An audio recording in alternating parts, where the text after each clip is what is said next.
Oh, yeah, I can. Yes, I can. You do it. You write that down. You got a timer. Yeah, okay. Start. All right, my name's Brad.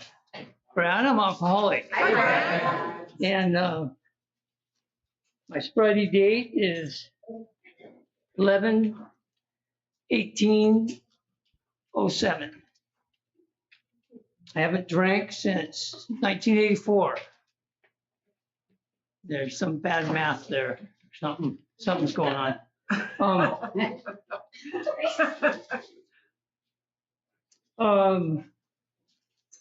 Yeah, some of my earliest memories when I was a kid. I'm going to start out with the childhood thing. My earliest memories, probably seeing the Seattle Space Needle being built. I was with my father down on Fifth Avenue, and then the next one would be the RFK's funeral on television, black and white. Those are my two oldest, or JFK. Sorry. I remember the World's Fair. When I was a kid, I've come from a large family, okay, large Catholic family. I was the middle kid. There was 4 above me, 4 below. And,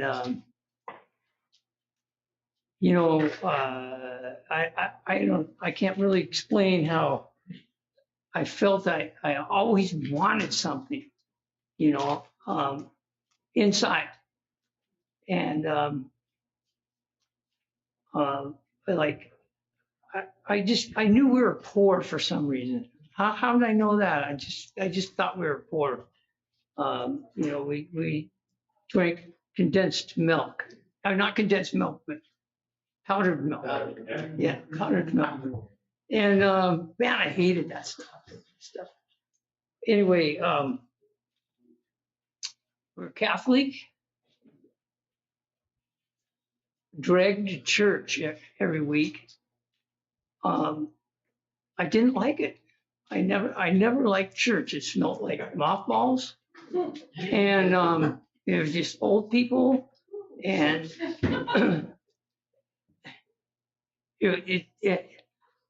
oh God, I wish I can explain. It was, I just didn't like it. So, and also they would pass the money basket around, and my mom would put in money every week, and I thought, candy, but anyway, then I went to kindergarten all this time I'm having nightmares. I had nightmares from the get-go when I was a kid. I think that was my inborn fear. I don't know, but at times they were just horrendous, and it was just kind of it's a bad part of my life, that part. So I don't know. You have all this family, but you're kind of alone. It's kind of weird. Then kindergarten, I got to go to a regular school, and then I go to Catholic school for first grade, and I hated that so bad. My grades were the worst. I'm probably not that smart anyway, but I just didn't. I didn't like it. I don't know where I get this from, where I would know what was good and what was bad, but I didn't. I knew that I didn't like the nuns. They just from this one time that I asked her a question as she's walking by, and I had this little pencil about that big, And she grabbed that out of my hand and just threw it across the room, and it just shocked me. It's like, what? Scared me, whatever. But, that's just how it was for me. And it was all militant. And I just um, didn't like being confined. Anyway, so, that was, clear up to third grade. And then I went back, started going to a regular Seattle public school. It got better. I remember at the end of third grade, I was going around fighting people. I don't know why. I thought I was tough. Found out I wasn't a couple times. It didn't matter. I don't know what was going on with my deal. But that's how it was when I was a kid, And one thing I didn't like about the Fremont Fellowship at 85th and in the Greenwood area. No, it's not 90th and Roy, it's the one on 85th. And that I eventually started going to, is that I would look out the window and see this marble wall, facade on this building that when I was like 5 years old, I just wandered off, went adventuring and by myself. And I remember looking at myself in the shiny wall. And then I go, well, I better get home. And I started panicking, I didn't know where I was. And the only thing that saved me was the church steeple. I knew if I could get to that, I knew my way home. Anyway, so I loved seeing that wall when I was in the meeting there. Anyway, just some. Let's see. My first cop car ride was about 4 years old. I had lit a Drano cap of Drano. They didn't know if I drank it, but they rushed me to the hospital. The second cop car ride I was probably 6. I was digging tunnels in an embankment with a kid in the neighborhood. And we got them too deep and they were way dangerous. You know what I mean? There was too much. Anyway, the cops came, took me home. So those, I'm not saying that makes me tough, because I'm not. And I tell you, I never was. And I don't try to, I hope my talk doesn't say I'm tough. I spent my summers in Ballard from first grade to about, I don't know, 6th, something like that. My grandma's house was my grandma's house was, they came from South Dakota, off the, not the reservation, but Mobridge, but they went from Mobridge to the reservation to Mobridge. But my grandma's house was a bunch of Native Americans in there, and they all lived together. And my Uncle Don and Aunt Franny were alcoholics and practicing. And, so I had to, what I really went over there for during the summer was to stay with the daughter of Franny to be her friends, take care of her, not take care of her, be a buddy. Anyway, so, that was an experience. I'll tell you that. We used to wait for Uncle Don to come home drunk and crash out. And we'd steal all the money from the couch, we'd fall out of his pocket. Anyway, so that was my childhood. And I guess when I was 10, we had moved.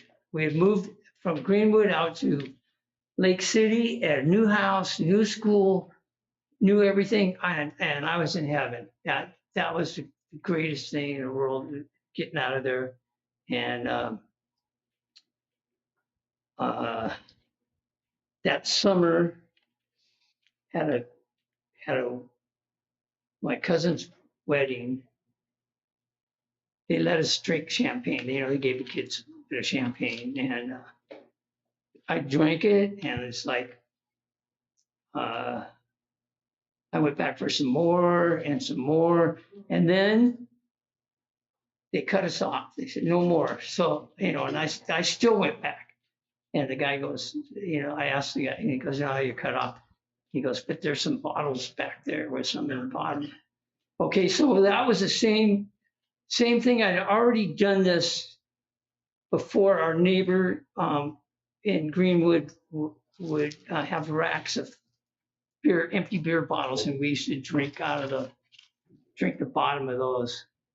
And anyway, I got rip roaring drunk at this thing, and I got a ride home in the car.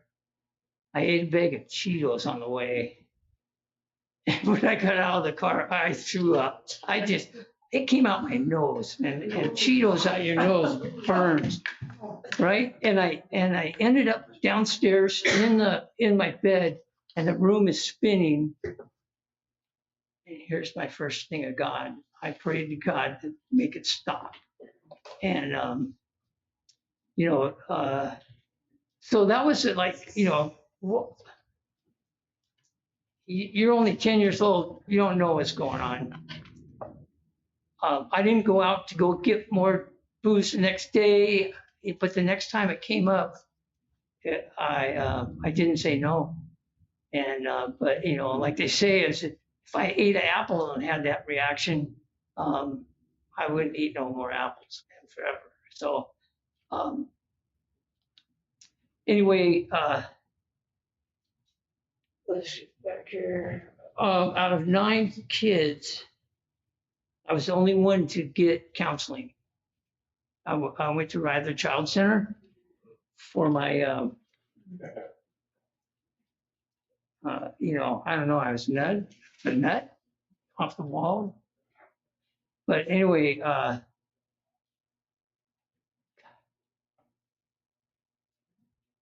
that did help. It helped me a little bit. Anyway, so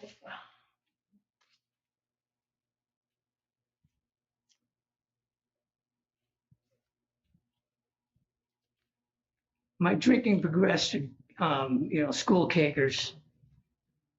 I blacked out for the first time at 15,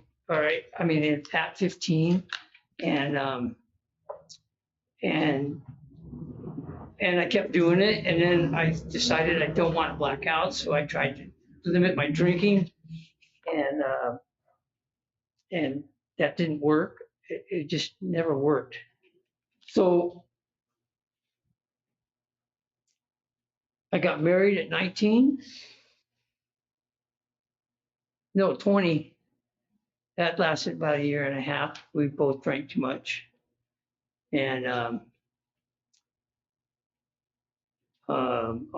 was just, I had gone to school and learned a trade during that time. And I finally got fired from my job, and I got let go in 82. No, 83, and they let me go. They gave me 2 months severance pay, and I was on a roll. It was just after Christmas, and I was on a roll. I ended up getting 2 DUIs in 3 weeks. The girlfriend I had at that time was kind of nuts. Met her in a dancing bar, and she was a little nuts. I thought that was cool. But anyway, I'll tell you, I went through outpatient treatment, and for the next year and next 14 months, I had tried to control my drinking with anything I could. But I came home this one night, and my girlfriend's throwing stuff in the sink, breaking dishes in the sink, and the police get called. And they come and they can see I'm sober. She's raving, and they go to try to catch her, try to move in on her, and she jumps off our lanai, which is not a death sentence. It wasn't very far down. Anyway, so they end up chasing her around. The next morning, she's strapped down in Harborview, and I hit my bottom. My bottom was as low as I could live in my standards. I couldn't lower my standards anymore. It was just too hard.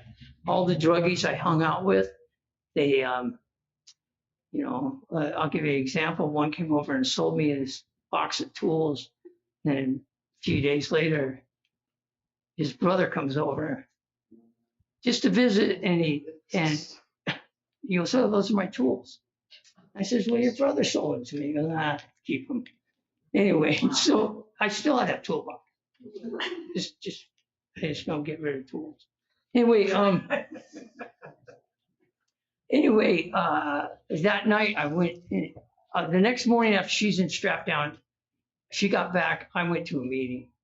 Finally, I went to a AA, and I went to Fremont, and I went up there and I surrendered.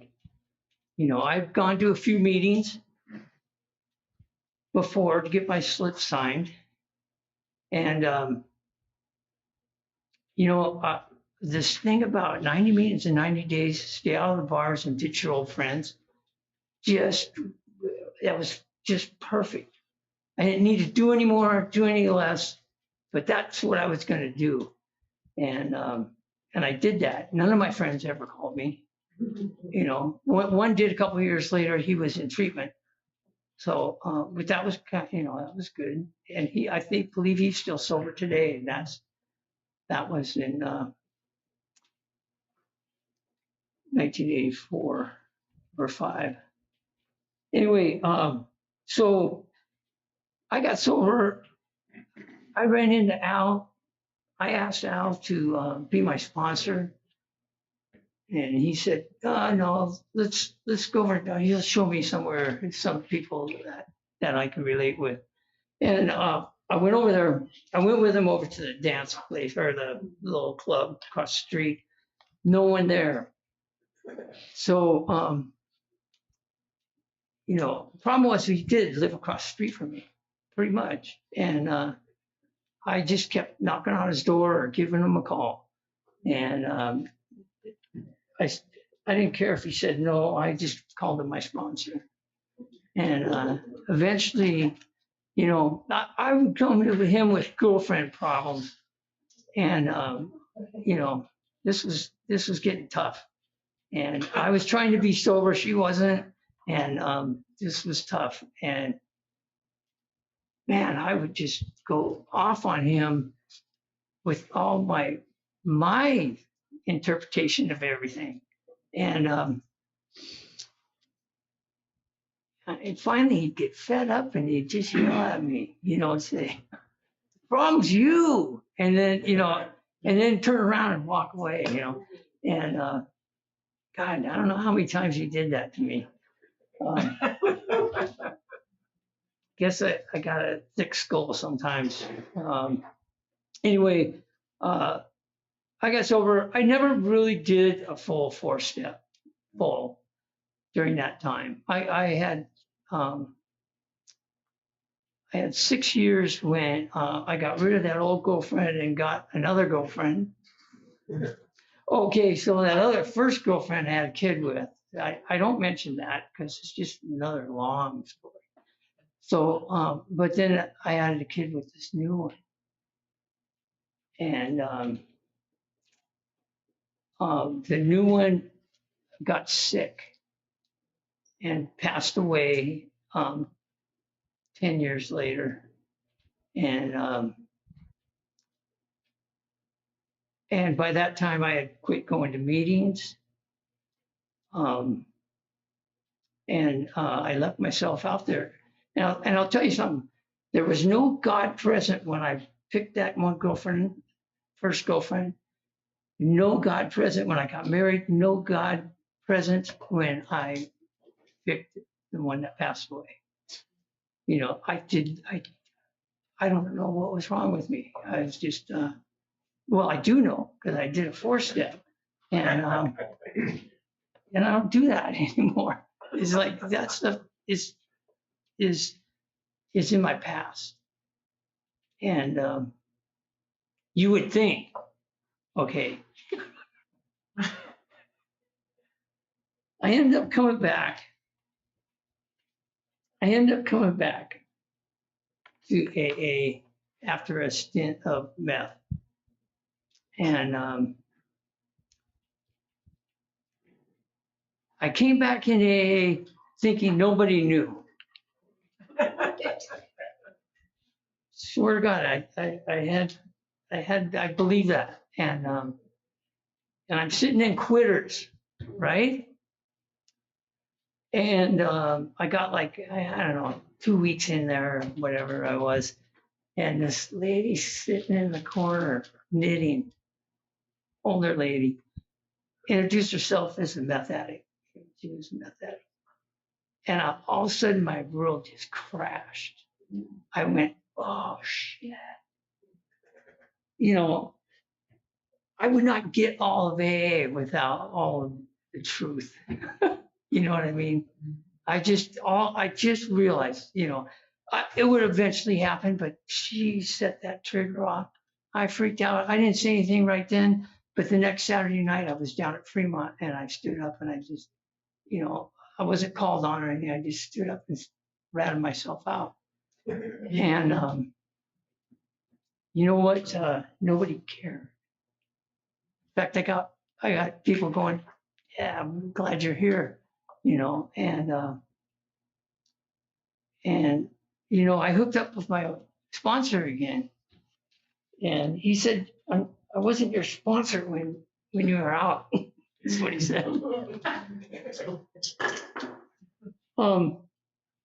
I did run into him when I was using down at only once. So, you know, but it was big. And I'll tell you, this time around, you know, God, Al started teaching me about, you know, all the God stuff came back, you know, and you know, I tell you, I got a job back, right? And I was downstairs and I didn't have any money. I just started this job, and I was running a tab down at the little cafe down there. I was running a tab, and I went up. I got my coffee, went upstairs. I was in the elevator going up, and I said a prayer that God, please, you know, just help me make it so help me make it so that I don't have to borrow money anymore. You know, I mean, just let me do this and whatever. And I can't, you wouldn't believe it, but a few hours later, I'm working away, me and a few guys, and my boss comes in and goes, I just landed Brad a job on the tunnel, you know, the I-9, the 99 tunnel. And it was in 2008. And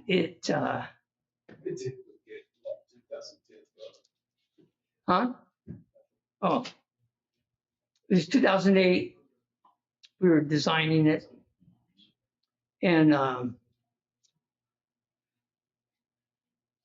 you know, it was a huge job. I mean, 2008, the bottom fell out of the economy.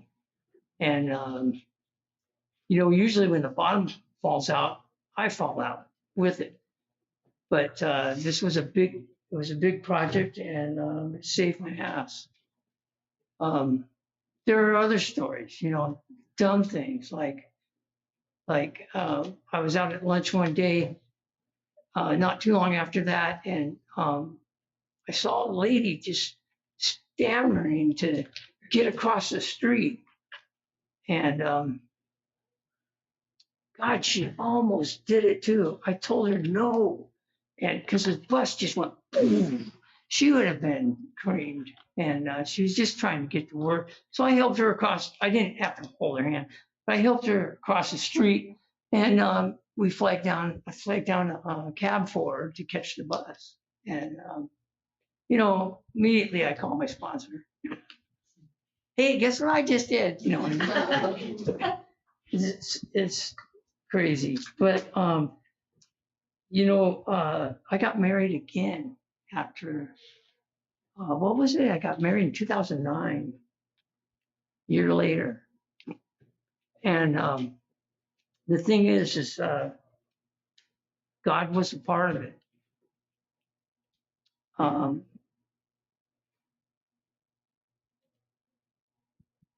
You know, I really asked if it was right for me, and I knew that I wasn't doing it for any other reason than to be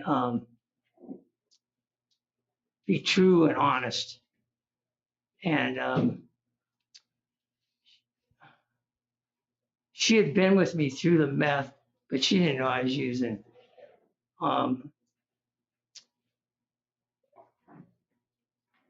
But it turned out I just married her, and it's been the most wonderful thing since, you know, 2009. It's been 15 years, almost 16, but it's almost 50. I don't know. I gotta have my calculator right here. But anyway, yeah, the AA program has just helped me so much. You know, you read the book, right? But you know, sometimes when you read it, there's things in there that just pop out at you. Like, did they just write that in there? Did they change the book? You know, and what I love is, you know, upon awakening, and you know, I get stressed out a lot. Hey, you guys might not know that, and especially with work. But that was one of the most greatest little passages in the book for me to find at the time I found it. It just saved me. I was just like, oh, wow. Also, you know, it sounds like it's all about me, but, you know, I did try to help other people. I do try to help other people. I'm not really a sponsor material. I don't know. What I do is welcome them to the meeting if they're. I went out and played disc golf with these people that are sober today, and you know, I give people rides to meetings when they ask, and you know, I just try to be there, and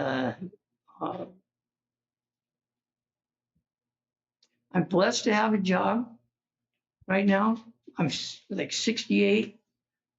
I should be retired. But I'm just going to ride out this year and retire. I have this feeling, this wish, and this thing that I can be of more service and help to AA. I have not only my sponsor, but I have my brother. I have a brother in this program who is just busy with AA. And you know, I got some big shoes to, you know, fill when I retire. But I can hardly wait. I think that's all I got. Thank you. Look at that.